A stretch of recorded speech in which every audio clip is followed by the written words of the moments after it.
നമസ്കാരം. മലയാളി വാർത്ത ഇൻസൈഡിലേക്ക് സ്വാഗതം. അമേരിക്കയിലെ പ്രസിഡന്റ് തെരഞ്ഞെടുപ്പിന് ഇനി മണിക്കൂറുകൾ മാത്രം. നമ്മൾ ഇന്ത്യക്കാർക്ക് ഏറെ പ്രിയങ്കരനാണ് ട്രംപ് അണ്ണൻ. ഇക്കുറി ഡൊണാൾഡ് ട്രംപ് ജയിക്കുമോ അതോ കമല ഹാരിസോ?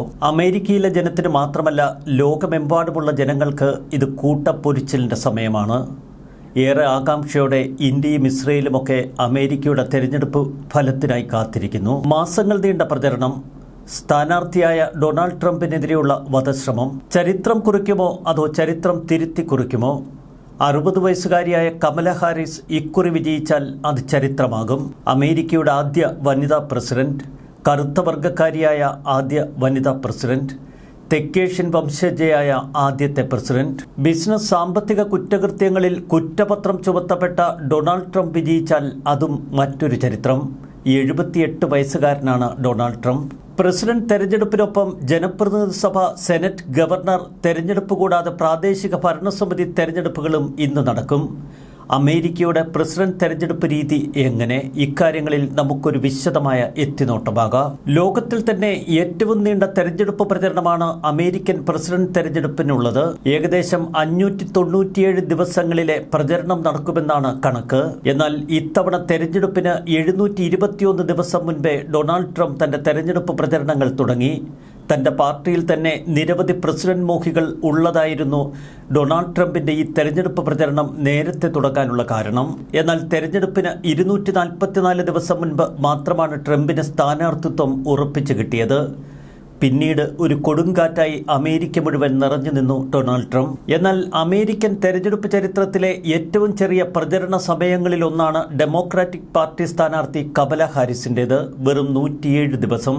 പാർട്ടിയുടെ പ്രസിഡന്റ് സ്ഥാനാർത്ഥിയായിരുന്ന ജോ ബൈഡൻ ജൂലൈയിൽ പിന്മാറിയതിനു ശേഷമാണ് കമല ഹാരിസിന് നറുക്കുവീണത്. 2020 തെരഞ്ഞെടുപ്പിൽ പ്രസിഡന്റ് സ്ഥാനാർത്ഥികൾ പ്രചരണത്തിനായി ചിലവിട്ടത് 34,440 കോടി, അതായത് $410 കോടി.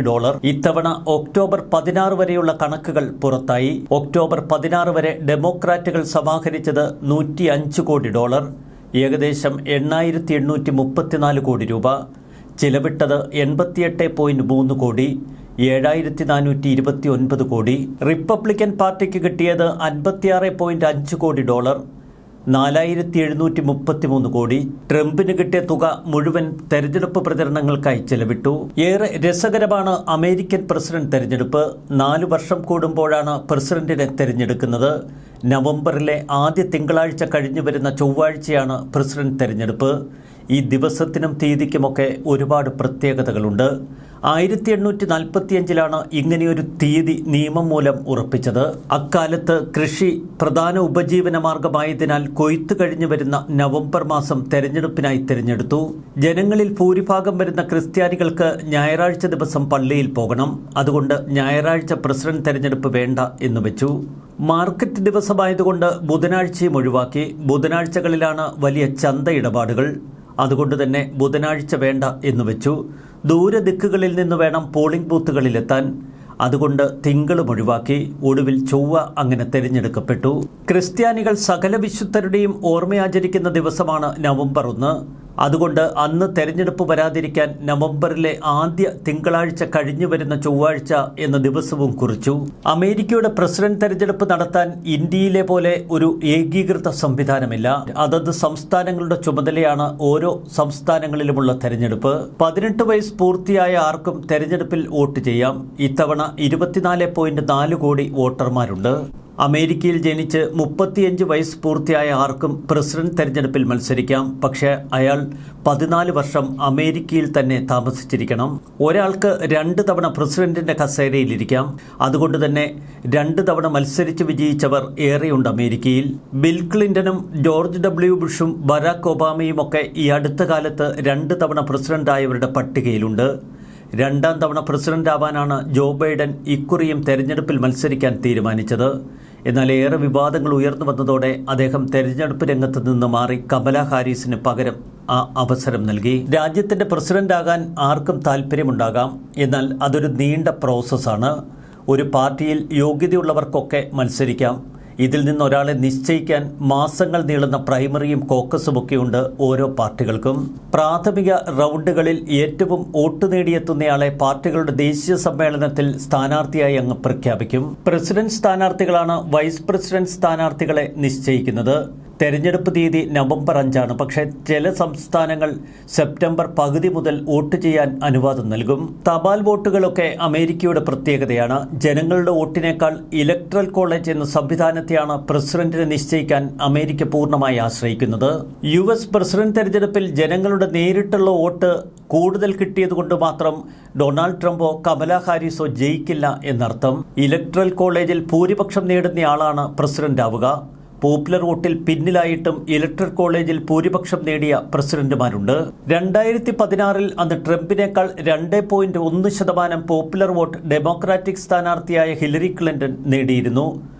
പോപ്പുലർ വോട്ടിൽ തോറ്റാലും പ്രസിഡന്റാകുമെന്നതിനാൽ ഇലക്ട്രൽ കോളേജ് സംവിധാനത്തിനെതിരെ ഇപ്പോൾ തന്നെ കടുത്ത വിമർശനങ്ങൾ നിലനിൽക്കുന്നു. ചരിത്രത്തിലെ ഏറ്റവും ആവേശകരമായ പ്രചരണ പോരാട്ടത്തിനാണ് അമേരിക്കയും ലോകവും സാക്ഷ്യം വഹിച്ചത്. കുടിയേറ്റ നയം, ഗർഭഛിദ്രം, വിലക്കയറ്റമടക്കം സാമ്പത്തിക പ്രശ്നങ്ങൾ തുടങ്ങിയവ ഏറ്റവും വലിയ ചർച്ചകളായി. പതിവിൽ നിന്ന് വ്യത്യസ്തമായി വ്യക്തി അധിക്ഷേപങ്ങളും ഇക്കുറി തെരഞ്ഞെടുപ്പിൽ ഉയർന്നു. അതൊക്കെ മിക്കവയും ട്രംപിന്റെ സംഭാവനയാണ്. ഇന്ത്യൻ സമയം വൈകിട്ട് 5:30 മണിക്ക് തുടങ്ങുന്ന വോട്ടെടുപ്പ് നാളെ പുലർച്ചെ 5:30 വരെ തുടരും. തുടർന്നാണ് വോട്ടെണ്ണൽ. രാവിലെ 10 മണിയോടെ ഫലസൂചനകൾ ലഭ്യമായി തുടങ്ങും. കടുത്ത പോരാട്ടമായതുകൊണ്ട് മുൻ വർഷങ്ങളിൽ നിന്ന് വ്യത്യസ്തമായി ഫലപ്രഖ്യാപനം വൈകാൻ തന്നെയാണ് ഇക്കുറിയും സാധ്യത. പ്രത്യേകിച്ച് ട്രംപ് മത്സരിക്കുന്നു. ജനങ്ങളുടെ വോട്ടല്ല, മറിച്ച് ഇലക്ട്രൽ കോളേജ് എന്ന സംവിധാനമാണ് പ്രസിഡന്റിനെ നിശ്ചയിക്കുന്നത്. ഓരോ സംസ്ഥാനത്തെയും പാർട്ടി ഘടകങ്ങളാണ് അതതിടത്തെ ഇലക്ട്രൽ കോളേജ് അംഗത്തെ നിശ്ചയിക്കുന്നത്. ഓരോ സംസ്ഥാനത്തിനും അവിടുത്തെ കോൺഗ്രസ് അംഗങ്ങൾക്ക് തുല്യമായ ഇലക്ടർമാരുണ്ടാകും. സംസ്ഥാനത്തെ ജനപ്രതിനിധികളുടെ എണ്ണം ജനസംഖ്യാനുപാതികമായി ഓരോ 10 വർഷവും മാറിക്കൊണ്ടിരിക്കും. ഇത്തവണ 538 ഇലക്ടർമാരാണുള്ളത്. കാലിഫോർണിയയിലാണ് ഏറ്റവും അധികം, 54. ഏറ്റവും കുറവ് ജനസംഖ്യയുള്ള 7 സംസ്ഥാനങ്ങൾക്ക് 3 വീതം ഇലക്ടർമാരെയുള്ളൂ. ഭരണസിരാ കേന്ദ്രമാണ്. എന്നാൽ സംസ്ഥാനമല്ലാത്ത ഡിസ്ട്രിക്ട് ഓഫ് കൊളംബിയയ്ക്ക് 3 ഇലക്ടർമാരുണ്ട്. ഏറ്റവും കുറവ് ജനസംഖ്യയുള്ള സംസ്ഥാനത്തെ ഇലക്ടർമാരുടെ എണ്ണത്തിന് തുല്യമാകുമിത്. 538 ഇലക്ടർമാരിൽ 270 പേരുടെ വോട്ട് കിട്ടുന്ന സ്ഥാനാർത്ഥി പ്രസിഡന്റാകും. സർക്കാരിന്റെ ഏജൻസിയായ നാഷണൽ ആർക്കൈവ്സിനാണ് ഇലക്ട്രൽ കോളേജ് വോട്ടിംഗ് പ്രക്രിയയുടെ ചുമതല. മെയിനും നെബ്രാസ്കയും ഒഴിച്ചുള്ള സംസ്ഥാനങ്ങളിലെല്ലാം കൂടുതൽ ജനകീയ വോട്ട് നേടിയ സ്ഥാനാർത്ഥിക്ക് ആ സംസ്ഥാനത്തെ മുഴുവൻ ഇലക്ടർമാരുടെയും വോട്ട് ലഭിക്കും. മെയിനിലും നെബ്രാസ്കയിലും സ്ഥാനാർത്ഥികൾ നേടിയ വോട്ടിന് ആനുപാതികമായി ഇലക്ടർമാരുടെ വോട്ട് വീതിച്ചെടുക്കും. അമേരിക്കയിലെ 50 സംസ്ഥാനങ്ങൾക്കും കോൺഗ്രസിലെ ഉപരിസഭയായ സെനറ്റിൽ 2 സീറ്റ് വീതമുണ്ട്. അതുപോലെ ജനപ്രതിനിധി സഭയിൽ ജനസംഖ്യാനുപാതികമായ അംഗങ്ങളുണ്ട്. ഒരു ഉദാഹരണത്തിന് ന്യൂയോർക്ക് സംസ്ഥാനത്തിന് 2 സെനറ്റർമാരും 26 ജനപ്രതിനിധി സഭ അംഗങ്ങളുമാണുള്ളത്. അതുകൊണ്ട് തന്നെ ഇലക്ട്രൽ കോളേജിൽ ന്യൂയോർക്കിന് 28 അംഗങ്ങളുണ്ടാകും. ഇങ്ങനെയാണ് 50 സംസ്ഥാനങ്ങളിൽ നിന്ന് 538 ഇലക്ട്രൽ കോളേജ് അംഗങ്ങളെ തെരഞ്ഞെടുക്കുന്നത്. അതത് സംസ്ഥാനങ്ങളിലെ ജനകീയ വോട്ടിൽ ഭൂരിപക്ഷം നേടുന്ന സ്ഥാനാർത്ഥിക്ക് ഒരു സംസ്ഥാനത്ത് 1 വോട്ടിനാണെങ്കിലും ജയിച്ചാൽ മതി. വിന്നർ ടോക്സ് ഓൾ നയപ്രകാരം ആ സംസ്ഥാനത്തെ എല്ലാ ഇലക്ട്രൽ വോട്ടുകളും സ്വന്തമാക്കാൻ കഴിയും. ചുരുക്കത്തിൽ ദേശീയ തലത്തിൽ ജനകീയ വോട്ടിൽ ഒന്നാമതെത്തുന്ന സ്ഥാനാർത്ഥി പ്രസിഡന്റ് ആകണമെന്നില്ല. ന്യൂയോർക്ക്, കാലിഫോർണിയ തുടങ്ങി തീരങ്ങളോട് ചേർന്ന് കിടക്കുന്ന വലിയ സംസ്ഥാനങ്ങൾ കാലങ്ങളായി ഡെമോക്രാറ്റുകളെ പിന്തുണയ്ക്കുന്ന ബ്ലൂ സ്റ്റേറ്റുകളാണ്. ടെക്സസ്, ലൂസിയാന, അലമാബ തുടങ്ങിയ തെക്കൻ സംസ്ഥാനങ്ങൾ റിപ്പബ്ലിക്കൻ ആധിപത്യമുള്ള റെഡ് സ്റ്റേറ്റുകളും. സാധാരണ പ്രസിഡന്റ് തെരഞ്ഞെടുപ്പുകളിൽ ഇത്തരം സംസ്ഥാനങ്ങളിൽ വലിയ ശക്തിയേറിയ മത്സരമുണ്ടാവാറില്ല. 2 പാർട്ടികളും അവരവരുടെ ശക്തി കേന്ദ്രങ്ങൾ അനായാസം നിലനിർത്തും. ഇവിടെയാണ് സ്വിംഗ് സ്റ്റേറ്റുകളുടെ പ്രാധാന്യം. 2 പാർട്ടികളെയും മാറി മാറി ജയിപ്പിക്കുന്ന അല്ലെങ്കിൽ 2 പാർട്ടികൾക്കും ഏറെക്കുറെ തുല്യ സ്വാധീനമുള്ള സംസ്ഥാനങ്ങളെയാണ് സ്വിംഗ് സ്റ്റേറ്റ് അഥവാ ബാറ്റിൽ ഗ്രൗണ്ട് സ്റ്റേറ്റ് എന്ന് വിശേഷിപ്പിക്കുന്നത്. ഇക്കുറി 7 സ്വിംഗ് സ്റ്റേറ്റുകളാണ് അമേരിക്കൻ തെരഞ്ഞെടുപ്പിൽ വിധി നിർണ്ണയിക്കുന്നത് എന്ന് സർവേ ഫലങ്ങൾ സൂചിപ്പിക്കുന്നു. അതുകൊണ്ട് തന്നെ സ്വിംഗ് സ്റ്റേറ്റുകൾ കേന്ദ്രീകരിച്ചാണ് അവസാനവട്ട പ്രചരണങ്ങൾ ഏറ്റവും ശക്തമായി നടന്നതും. ഒരു പാർട്ടിയുടെയും കോട്ടയല്ലാത്ത എങ്ങോട്ടും ചായാവുന്ന സംസ്ഥാനങ്ങൾ. Arizona, Georgia, Michigan, Nevada, North Carolina, Pennsylvania, Wisconsin എന്നിവയാണ് ഇത്തവണയങ്ങ് സ്വിംഗ് സ്റ്റേറ്റുകളായി നിലകൊള്ളുന്നത്. ഇലക്ട്രൽ കോളേജിൽ 93 വോട്ടുകളാണ് ഇവയ്ക്കുള്ളത്. 2016 നെവാഡ ഒഴികെ എല്ലാ സ്വിംഗ് സ്റ്റേറ്റുകളും അന്ന് ഡൊണാൾഡ് ട്രംപിനെ പിന്തുണച്ചു.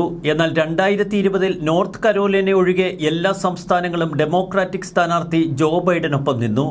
വലിയ തമാശയാണ് ഈ സ്വിംഗ് സ്റ്റേറ്റുകളുടെ കാര്യം. 1980 ശേഷം ഒരിക്കൽ മാത്രമേ നോർത്ത് കരോലിന ഡെമോക്രാറ്റുകളെ കനിഞ്ഞിട്ടുള്ളൂ. 2008 ആഫ്രോ അമേരിക്കൻ വംശജനായ ബരാക് ഒബാമ മത്സരിച്ചപ്പോൾ. ഏറെ പ്രത്യേകതകളുണ്ട് ഇക്കുറി തെരഞ്ഞെടുപ്പിൽ. ഇസ്രയേൽ വിഷയമായിരുന്നു മുഖ്യ പ്രചരണ വിഷയം. അവസാന ഘട്ടത്തിൽ US-ൽ 25 ലക്ഷം മുസ്ലിം വോട്ടർമാരുണ്ട്. ഗാസ യുദ്ധത്തിൽ US ഇസ്രയേലിന്റെ പക്ഷം പിടിച്ചത് മുസ്ലിം വോട്ടർമാരെ ചൊടിപ്പിച്ചിരിക്കുന്നു. അമേരിക്കൻ ഇസ്ലാമിക് റിലേഷൻസ് എന്ന ഏജൻസി നൽകിയ സർവേയിൽ 41% മുസ്ലിങ്ങൾ കമലയെ പിന്തുണയ്ക്കുന്നു. 42% പരിസ്ഥിതി, ജനാധിപത്യ, സാമൂഹ്യനീതി മുദ്രാവാക്യമായ ഗ്രീൻ പാർട്ടിയുടെ സ്ഥാനാർത്ഥി ജിൽ സ്റ്റീനെ പിന്തുണയ്ക്കുന്നു. സ്റ്റീനിനുള്ള മുസ്ലിം പിന്തുണ ഏറിയാൽ അത് ട്രംപിന് ഗുണകരമാകും. കാരണം ട്രംപിനോട് യാതൊരു വിധത്തിലും ആ വിഭാഗം അനുഭാവം കാട്ടുന്നില്ല. അവസാന നിമിഷം കമലാ ഹാരിസിന്റെ പക്ഷത്തുള്ള ചില മുസ്ലിം വിഭാഗ വോട്ടുകൾ പിടിച്ചെടുക്കാൻ സർവ്വതന്ത്രങ്ങളും ട്രംപ് പയറ്റിയിരുന്നു. ഇനിയുള്ള നിർണായക ദിനങ്ങൾ ഇങ്ങനെയാണ്. നവംബർ 5 തെരഞ്ഞെടുപ്പ് നടക്കും. നവംബർ 6 മുതൽ 11 വരെയുള്ള തീയതികളിൽ തെരഞ്ഞെടുപ്പ് ഫലങ്ങൾ അതത് സംസ്ഥാനങ്ങൾ സാക്ഷ്യപ്പെടുത്തണം. ഡിസംബർ 17 ഇലക്ട്രൽ കോളേജ് അംഗങ്ങളുടെ വോട്ടിംഗ്. 2025 ജനുവരി 6 US കോൺഗ്രസ് സമ്മേളിച്ച് ഇലക്ട്രൽ വോട്ടുകൾ എണ്ണിയുറപ്പിക്കും. ജനുവരി 20 പുതിയ പ്രസിഡന്റ് സ്ഥാനമേൽക്കും. 2025 ജനുവരി 20 ആ കസേരയിലിരിക്കുന്നത് ഡൊണാൾഡ് ട്രംപോ കമലാ ഹാരിസോ.